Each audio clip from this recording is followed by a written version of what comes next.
सातपुड्याच्या दुर्गम भागात रस्ते आणि पूल नसल्याने गंभीर आजारी महिलेला बांबूच्या झोळीतून नातेवाईकांनी तब्बल 8 किलोमीटर पायपीट करत प्राथमिक आरोग्य केंद्र गाठले. पिंपळखुटा ते वेहेगी हे अंतर 8 किलोमीटर असून वाटेत वेहेगी नदी पार करावी लागत असल्याने ग्रामस्थांना मोठा त्रास सहन करावा लागत आहे. गंभीर आजारामुळे महिलेला चालता येत नसल्याने नातेवाईकांनी बांबूची झोळी तयार करून तिला त्यातून प्राथमिक आरोग्य केंद्रापर्यंत नेले.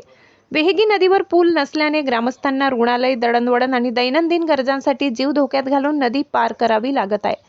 नदी पार करण्यासाठी मिळेल त्या साधनांचा वापर करण्याची वेळ वेहेगी ग्रामस्थांवर आली आहे. पाण्याचा प्रवाह कमी असताना मोटरसायकल सह नागरिक नदीपात्रातून जीव धोक्यात घालून प्रवास करताना दिसून येतात. मात्र पावसाळ्यात नदीचा प्रवाह वाढला की वेहेगी गावाचा संपर्क पूर्णपणे तुटत असल्याने ग्रामस्थांना मोठ्या अडचणींचा सामना करावा लागतो. वेहेगी नदीवर तातडीने पूल उभारून ग्रामस्थांची जीवघेणी कसरत थांबवावी अशी मागणी आता जोर धरत आहे.